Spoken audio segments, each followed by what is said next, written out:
Lucky Land Casino, asking people, what's the weirdest place you've gotten lucky? Lucky? In line at the deli, I guess? Aha, in my dentist's office.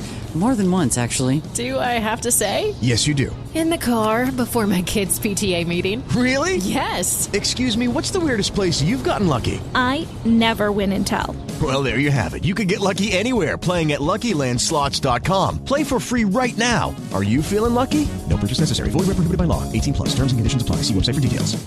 Hello there. It's Eric Erickson here. The phone number is 877-973-7425. If you would like to be on the program, the phone lines are open. We are moving beyond the school shooting, though. We have to because, well, people are outraged, and I don't blame people for being outraged, but it's not leading to constructive phone calls. Put it to you that way. I want to talk about these political, the public school uprisings that are happening on school boards. Before we get there, though, I really this honestly, in the grand scheme of things, the story I got to talk about here is more important than that, and so I'm going to do this first. Sequoia Capital is one of those big groups out there, financial groups. They're involved in a lot of tech stuff, among other things. And they're saying the good times are coming to an end. Or venture capital firm. This is from Bloomberg. Calling the current environment a crucible moment, Sequoia Capital warned that the good times are not only over, there's no indication when they'll return.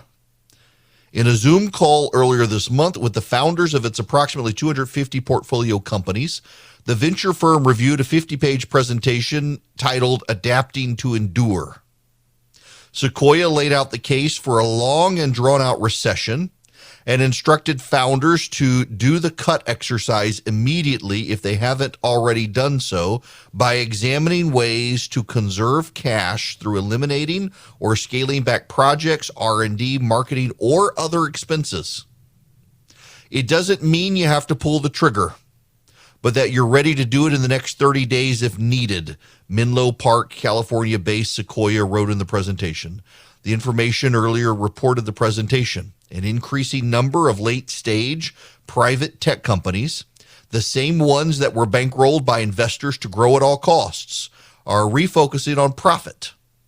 Swedish buy now, pay later company Klarna Bank AB and Istanbul-based rapid delivery startups Gitter, both backed by Sequoia, are among businesses that have laid off hundreds of people. Sequoia, which also weighed in on the 2020 dip with its Black Swan memo and the RIP Good Times in 2008 memo, called out pre-IPO startups as being particularly vulnerable if they weren't focused on profits. On Tuesday, rapid grocery delivery app Gorilla Technologies announced it was cutting 50% of its global office staff, or around 300 workers. Online healthcare provider Cry International, valued at $2 billion last year, said it would slash 10% of its 1,000-strong workforce. Sequoia also took a shot at hedge funds that have been targeting private investments who are now tending to wounds in their public portfolios, which have been hit hard. Tiger Global's flagship hedge fund recently posted a 15% decline in April, extending its loss for the year to 44%. SoftBank Group reported record annual loss in its Vision Fund unit after a sell-off in tech shares plummeted the value of the companies, including Uber Technologies and DD Global. Not everyone is pessimistic about the future, but these guys are. Let me tell you who else seems a little bit pessimistic about the future. This also from Bloomberg. Apple is planning to keep iPhone production flat in 2020, a conservative stance as the year turns increasingly challenging. The company is asking suppliers to assemble 220 million iPhones, about the same as last year, according to people familiar with the project, who asked not to be named as they're not public. Market forecasts have hovered closer to 240 million units, driven by an expected major update to the iPhone, but the mobile industry's gotten off to a difficult start this year. The worst inflation in decades, a war in Ukraine, and supply chain turmoil all threaten to weigh on sales in 2022. Strategic Analytics has predicted the overall smartphone shipments will contract as much as 2%. Then there's this from Wall Street Journal. New home sales in April see biggest monthly drop since 2013. Sales fell 16.6% last month. Rising mortgage interest rates have made home ownership more expensive for buyers. The average rate on a 30-year fix was 5.25% last week, up from 3.1% at the start of the year.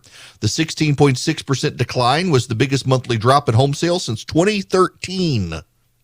The entry-level consumer, which is the largest buyer group, is moving to the sidelines, says Margaret Whelan, chief executive of Whelan Advisory, a boutique investment bank for the housing industry.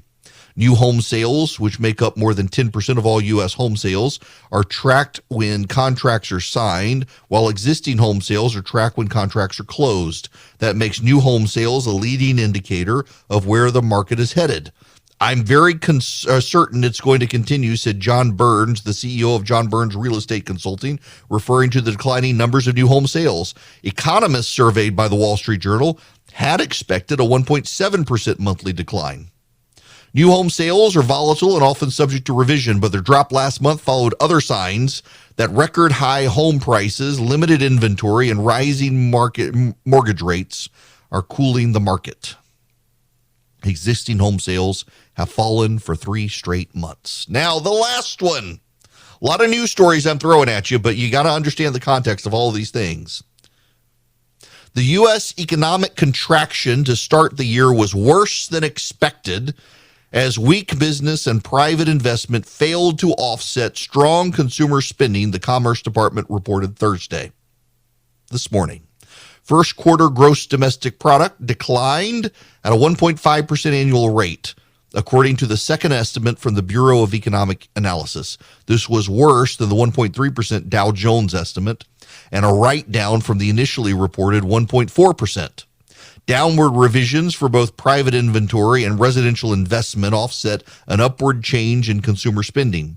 A swelling trade deficit also subtracted from the GDP total. The pullback in GDP represented the worst quarter since the pandemic-scarred quarter 2 of 2020, in which the U.S. fell into a recession spurred by a government-imposed economic shutdown to battle COVID-19. GDP plummeted 31.2% in that quarter. Economists largely expect the U.S. to rebound in the second quarter as some of the factors holding back growth early in the year subside. A surge in the Omicron variant has slowed activity. The Russian attack in Ukraine aggravated supply chain issues. CNBC's Rapid Update survey shows a median expectation of 3.3% growth in the second quarter. The Atlanta Federal Reserve says it's going to be a 1.8% growth, not decline.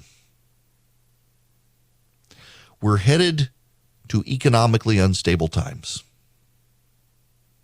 We're headed to economically unstable times. All of these news stories that I'm presenting to you are designed to paint the picture that we got problems.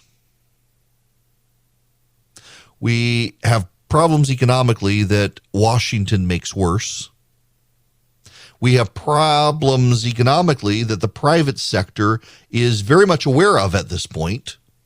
And we have problems economically that a lot of people are putting their head in the sand about. We still very much in most sectors of the economy have a job shortage situation where they can't find enough labor. I'm afraid what's about to start happening is we're going to have a whole lot of people flip.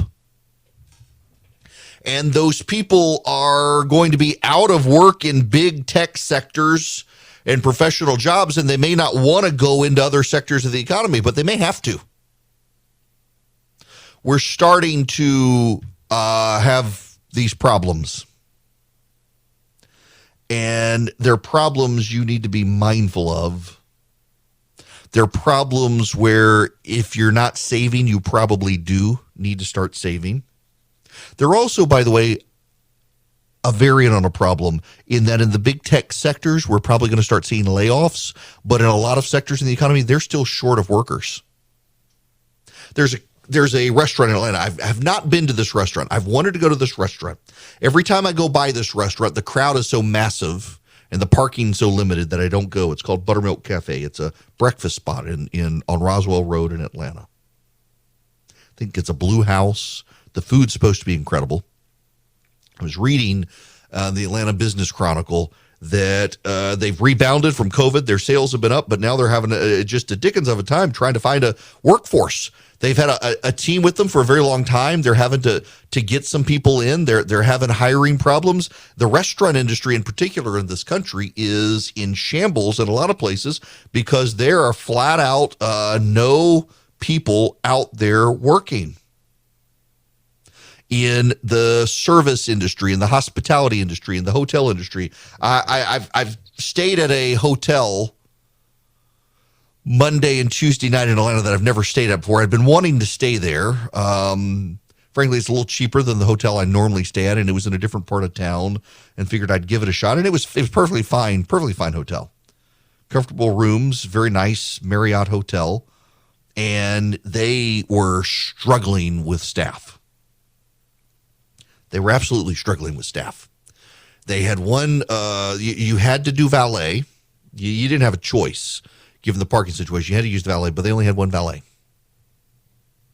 People were waiting a very long time for their vehicles. They were struggling with restaurant staff. And there are a couple of restaurants tied into the same building where this hotel was. And the businesses there were struggling as well. They were really struggling. Meanwhile, you've got in some sectors of the economy, layoffs are happening, and that's kind of the forward advance indicator in the tech sector, where we've had this bubble building between housing and technology, and they're all interrelated. And a lot of them, these tech companies, Zillow and the like, Redfin, they're buying houses, they're converting people who want a house into permanent tenancy. That's unstable. That's not sustainable. That's going to crash the American dream, and the whole thing is going to collapse on us. The bubble is going to burst. It feels very much like it's starting to burst now. I've told you all this story before. I'm not by any way, shape, or means, I am not in a financial position to buy land or like a beach house in Hilton Head. We're going to Hilton Head next week. Just take a few days and rest finally, take a real vacation with my family for my birthday.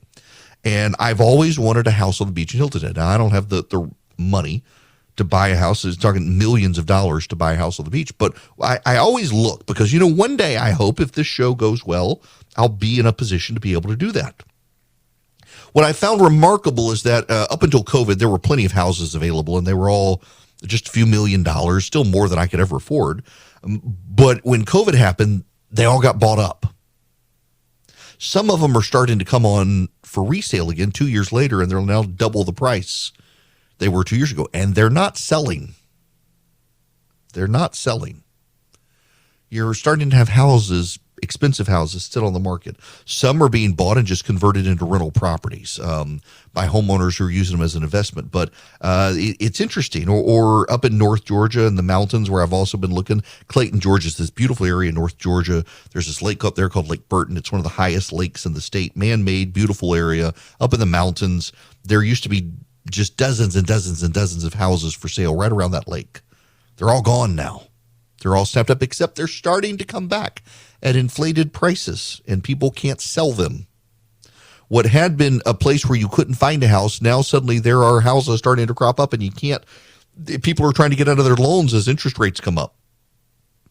And people, they're not selling them. This reminds me very much of 2008.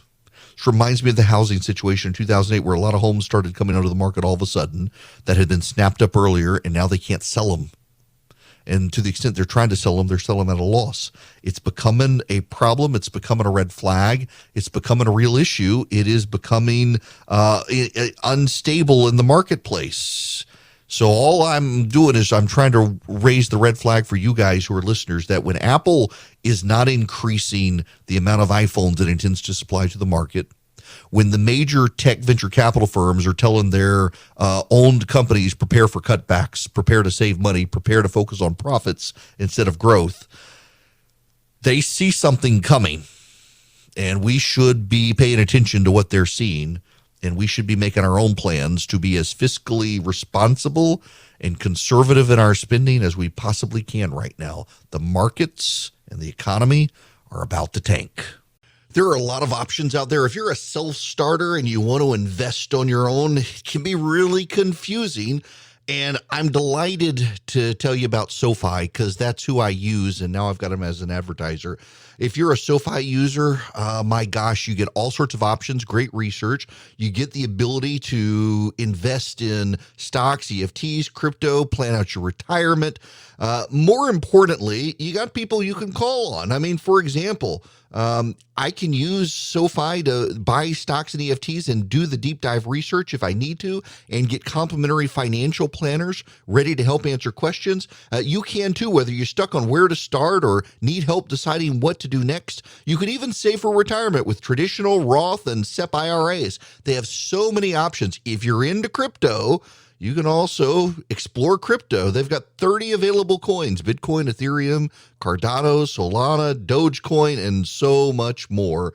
But more importantly, they've got the number one ranked automated investment tool, their robo-advisor. It takes the stress out of building and managing a diversified portfolio without having to pay a bunch of experts to do it. I really like SoFi. Y'all, I've tried, you name it, and I probably tried it, and I settled on SoFi and think you will like it as well. Cut through the jargon, make investing easier with SoFi. Visit SoFi.com/Eric to learn how you can win up to $1,000 in stock when you open an account. That's SoFi.com/Eric. Brokerage and active investing products offered through SoFi Securities LLC, member FINRA SIPC. This hour of the program brought to you by First Liberty Building and Loan. Wherever you are nationwide, you want to grow your business, reach out to First Liberty and see if they can help you if you need a big deal. About $1 million or more they're willing to help you with. A lot of banks are saying no, given the economic environment, but First Liberty makes their own decisions. FirstLibertyGA.com. I got sad news, and I'm sorry. There's just, I got to deliver it to you. Joe Garcia has had a fatal heart attack and died. You don't know who Joe Garcia is, but you do. He's the husband of Irma Garcia. And Irma Garcia is the teacher who threw herself at the shooter in Uvalde, Texas. She threw herself at the shooter to protect the kids in her classroom, and she died. Her husband has now had a fatal heart attack. They were married for 24 years. They have 4 children.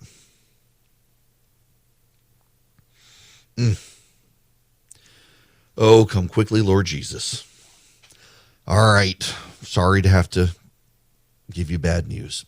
Let's go to the phones. Kai, I hate to jump from bad news to your call, but it's the nature of the day with the news headlines. Welcome to the program.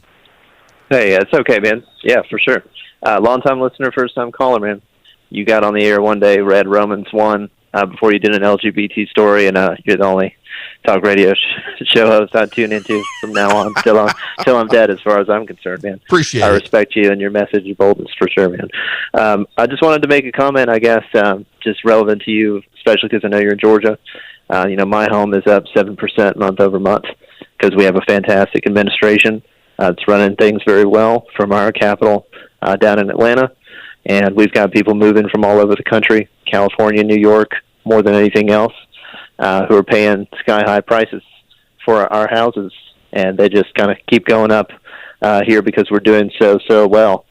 And it's just astonishing to me that we would even consider changing from an administration that led us through, what was definitely one of the strangest economic times, especially in recent history, into a booming economy, the new Hollywood, the new center of, manufacturing pouring in every single day, to the furthest left Democrat on any ticket in the entire country, right, and thinking that we're going to continue to have success.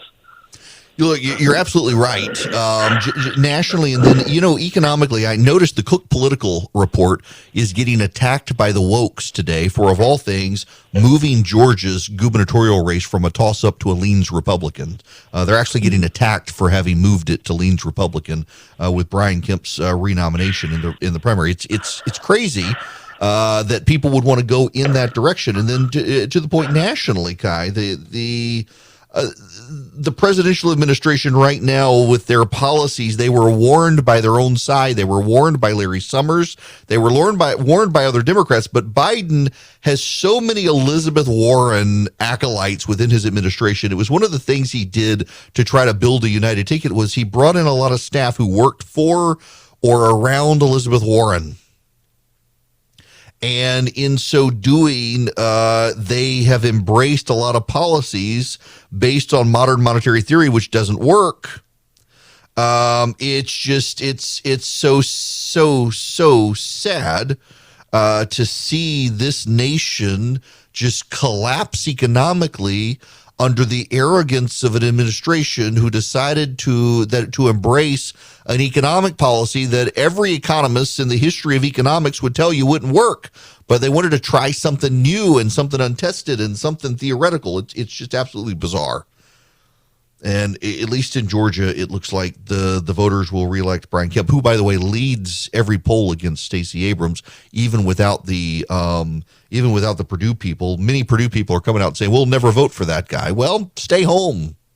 Welcome. It is Eric Erickson here, the Eric Erickson Show, across the country. I don't subscribe to any physical newspaper. Now, I subscribe to newspapers because I got to do show prep for the show. So I subscribe to a ton of publications from the Epoch Times to the New York Times, from the Washington Examiner to the Washington Post, to Bloomberg to the Wall Street Journal. Charlie, my producer, sometimes complains about all the subscriptions, but you used to get a lot of this news content for free, and now everything's behind a paywall. And my job is to keep you guys up to speed with the news of the day. And part of that is I've got to subscribe to these publications to get the news. There is one physical newspaper, and I love physical newspapers.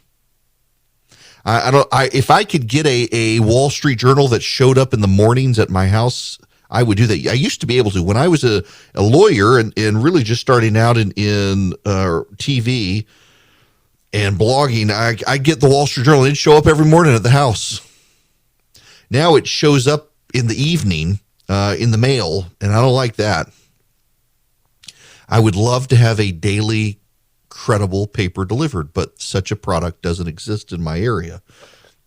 And frankly, honestly, so the Atlanta Journal-Constitution, we all laugh about the editorial biases being of the left, but it's actually a really solid paper. It is very well laid out, very well designed, very nicely done. And the news stories themselves take out the editorial biases of the editorial page. The news stories, it's actually a great paper.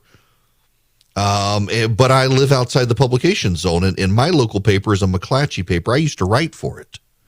The craziest thing is I used to write for this newspaper, a free column. I wrote it for 7 years. I never charged them a penny.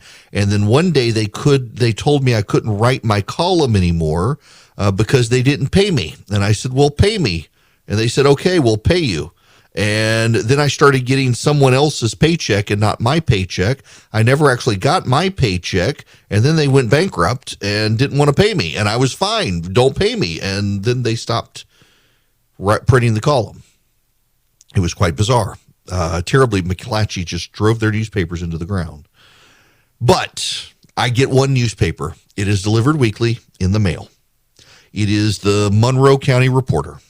It is newspaper of the county next to mine. I know the proprietor of the newspaper. He is a conservative, and the newspaper has a fantastic editorial bent to give you a sense of the paper. And by the way, the paper does real hard news, does actual real hard news stories. But the masthead of the paper now has a Department of Homeland Security seal, and underneath it says, warning, this newspaper has not been certified by President Biden's Disinformation Governance Board. Tells you everything you need to know about how awesome this newspaper is and the publisher. Just good people. On the top of this week's paper, it comes out once a week. And on the top of the newspaper, the masthead, the above the fold story, that's the most important story. Here's the headline. New conservative majority on Board of Elections. Voters gave a new conservative majority control of the Monroe County Board of Education on Tuesday. I hope to make some very magnificent changes in the future, said Greg Head upon his reelection to the school board. Thank you to the voters. Head has fought a sometimes losing battle against masking and COVID shutdowns in his first year on the board. The Board of Education has long had a majority with deep roots in a public education system with Democrat leanings. That changed on Tuesday. Head narrowly reelected over the parent-teacher organization president. Robert Jenkins ran as a conservative and easily beat a Bibb County teacher. The new majority takes place in January 2023. We're seeing this around the country. It's not just in middle Georgia. And in a county that leans to the right, we're seeing it in counties that lean to the left as well around the country. We're seeing it in Arkansas in the Republican primaries. The parents have had enough. Every period, no qualification with major. Every Republican legislator in the Arkansas legislature who opposes school choice got defeated. In Georgia, conservative school choice advocates won in races. There's one, Sherry Gilligan. Sherry Gilligan is in a runoff. Sherry Gilligan in a runoff by someone who won't support school choice, will say they support school choice, but will never defy the anti-school choice leadership. Sherry Gilligan has been a longtime advocate of school choice, and so I'm hoping that some national school choice groups can come in and help her.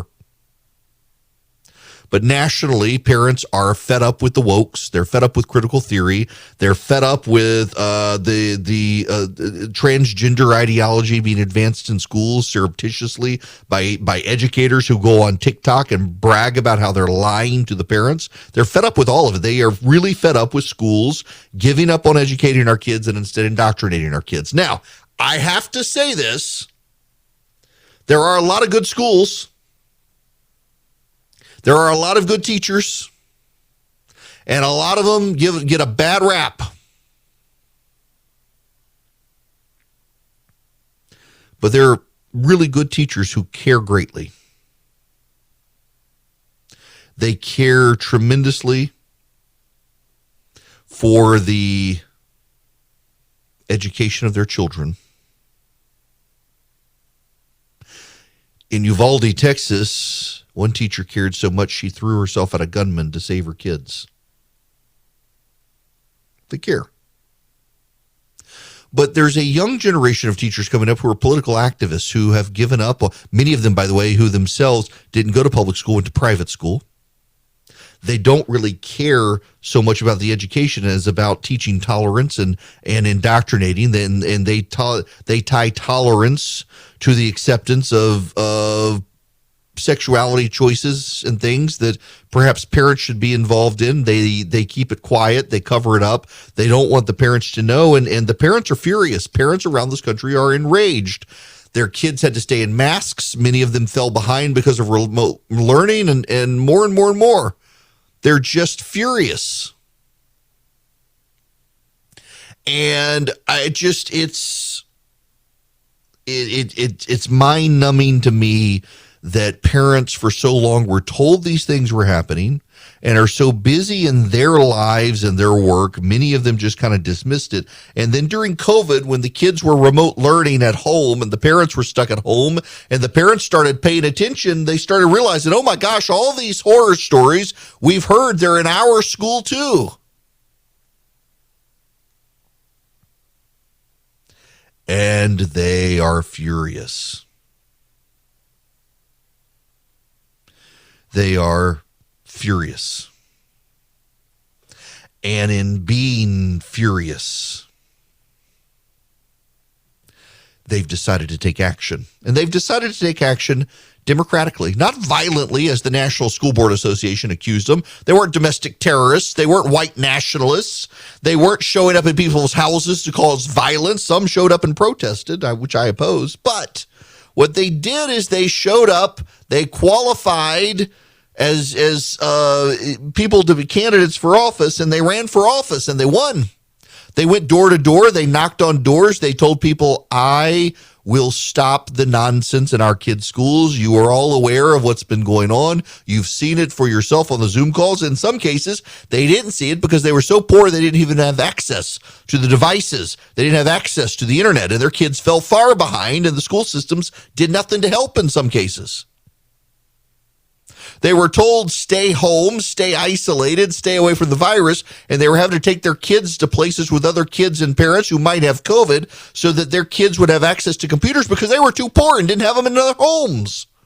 And they're furious.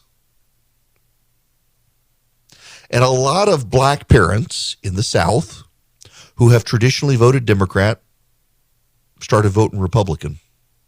And they may actually go back to voting Democrat. But for now, they're like, you know what? The Republicans can't be worse than what we have, so let's vote for them. The conservatives can't be worse than the progressives, so let's vote for them. And they may get in there and realize they see meaningful change over the next few years, and they decide, you know what? I think I'm a conservative now. And you may have this hold as these rich white progressives move to the left. You may have these black and Hispanic voters move to the right. In fact, we're seeing that demographically as the Democratic Party is more and more tied to the interests and views and thinking and ideas of rich white people. Minority voters are moving out of the Democratic Party and headed towards the GOP. The GOP is more open and tolerant of minority working class voters than the Democrats are, who claim to want them but then ignores their views and values. Hispanic voters in this country are pretty conservative. Think about how the left right now is ridiculing people who offer thoughts and prayers for Uvalde, Texas. Think about all of the ridicule and contempt of white progressives towards those who offer thoughts and prayers. This is from the Wall Street Journal. More than 1,000 people from Uvalde, Texas, this grieving city, leaned into their faith Wednesday. They gathered to listen to pastors offer messages of strength and salvation 30 hours after a man shot and killed 19 children and 2 teachers. God is here with us tonight, Pastor Tony Grubin of Baptist Temple Church told the people gathered at Uvalde County Fairplex. God still loves you, and God still loves those little children. Community members packed the stands, spilled into the aisles, and stood on the dirt rodeo floor where the ministers preached from a stage under flags of Texas and the United States. White cowboy hats dotted the audience, along with scores of maroon T-shirts that said Uvalde Coyotes, the high school mascot. A phalanx of police officers stood stone-faced watching the crowd, and scores of journalists from around the world aimed their cameras and beamed the scene around the globe. Earlier in the day, crowds gathered on the lawn in the town square in front of the county courthouse, urging passerbyers not to forget the dead. They leaned into their faith. They held a massive prayer vigil.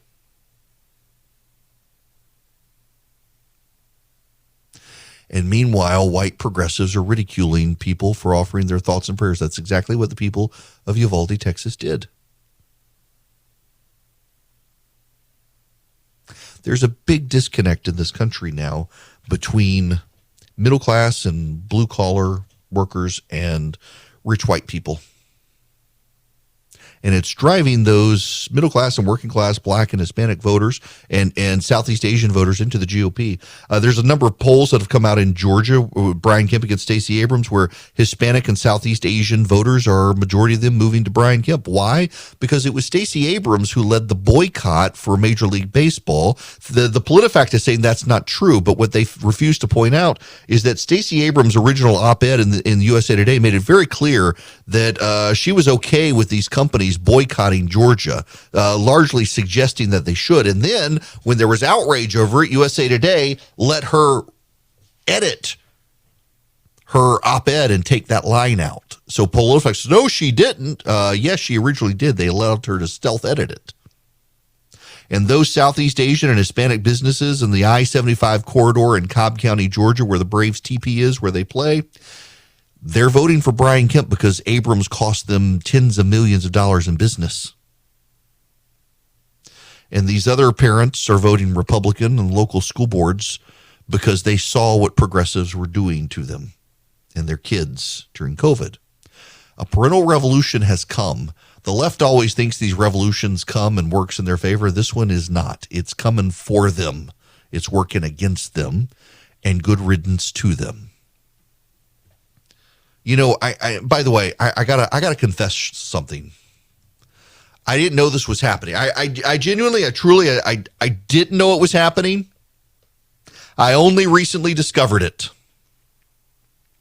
So, you know, I use the phrase Karen. It's become ubiquitous in America today, Karen, to talk about the uppity white progressive women and their bossiness towards everyone else, and they're referred to as Karens. And I need you all to know that apparently, I've been getting a direct message on Instagram for a year now from some woman named Karen. And she is deeply enraged that I use the phrase Karen. And she wants me to stop using the phrase Karen to describe rich white women who boss people around and tell them what to do and stick their nose in other people's business. And she wants me to know that it's unprofessional of me to use the word Karen to describe people. It's deeply offensive to her, that I would be as offended if my wife were named Karen instead of Christy, and I should be thinking about that. And I'm very sorry. I only just discovered I've got about 2,000 back messages in Instagram of people whose messages I haven't checked, and I go through occasionally and see if I can find them. And this woman has been yelling at me for a year, Karen, telling me not to use the phrase Karen to describe women who yell at people and tell them how to live their lives and what to do. And I'm sorry. I only just saw your message, Karen. I'm very sorry. I feel like I should send you an Eden Pure thunderstorm and clear the air with you. You know, if you get an Eden Pure thunderstorm, you can clear the air in your house. It eliminates odors. It actually eliminates odors. Now, I know some people, they just get the essential oils. My wife on occasion. They get the essential oils. They mask the odors in the house. But, you know, you don't have to mask the odors. You can get rid of the odors, the pet odors, the smoky odors, the fry odors in the kitchen. That's what I use mine for mostly. Or the hotel room odors. That's when I really use mine. I keep it in the suitcase. If there's a stinky, musty odor in a hotel room or a rental car, I can plug it in with a USB lighter in the car. I can plug it, or a USB cord if it has a USB plug in the car, or I can just plug it into the wall in the hotel room and it eliminates the odors. You know, it's also an air purifier, so it gets rid of the pollen and the dust and the germs that are floating in the air. You just wipe it out. You don't even have to get a filter subscription. And you can get 3 of them for less than $200. One for upstairs, one for downstairs, one for your basement or your RV, your rental house, your cabin, wherever. You go to EdenPureDeals.com and you put Eric3 in. Now, I saw an email from someone saying, you know, if you go to EdenPure.com, it doesn't do that. You should tell people that. I've specifically said the website is EdenPureDeals.com. Never told you to go to a different website. That's on you, not me. You go to EdenPureDeals.com. And on the website, you'll see a discount code box. You put in ERIC3, ERICK 3. You do that, you get 3 of these for less than $200. You can eliminate odors, not just mask them, and also clean the air. So I'm seeing several emails from people who misheard something I said. That I'm telling people who voted for David Perdue in Georgia they need to stay home and not vote for Brian Kemp. No, that's not what I'm saying. I'm telling you that there are David Perdue supporters in Georgia already coming out and saying they will not vote for Brian Kemp. They would rather vote for Stacey Abrams or stay home. And I'm telling them, I don't care. You don't matter. Those people who are digging their heels in saying, I will never, ever vote for Brian Kemp. You don't matter. How do I know this? Because Brian Kemp is 5.5 points ahead in the polling average against Stacey Abrams, with you people already saying you'll never vote for him. So you don't matter, and I want you to understand that you don't matter. You're relevant and meaningless, and you can go stomp your heels and have your temper tantrum somewhere. We'd love to have you vote for Brian Kemp. We would. But you're not going to stop him from getting reelected. Just need you to know that. Now, I need y'all to hear this clip from Texas. One more thing I forgot to mention that I want to clear up that came out early on. It was reported that a school district police officer confronted the suspect that was making entry. Not accurate. He walked in unrestricted initially. So from the grandmother's house to the bar ditch to the school, into the school, He was not confronted by anybody. My goodness. And then the police officers tased and arrested parents trying to get into the school to stop him.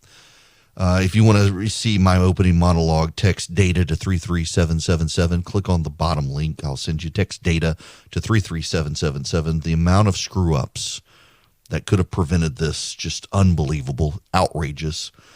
We'll hopefully have something pleasant to talk about tomorrow. Lucky Land Casino, asking people, what's the weirdest place you've gotten lucky? Lucky? In line at the deli, I guess? Aha, in my dentist's office. More than once, actually. Do I have to say? Yes, you do. In the car before my kids' PTA meeting. Really? Yes. Excuse me, what's the weirdest place you've gotten lucky? I never win and tell. Well, there you have it. You can get lucky anywhere, playing at LuckyLandSlots.com. Play for free right now. Are you feeling lucky? No purchase necessary. Void where prohibited by law. 18 plus. Terms and conditions apply. See website for details.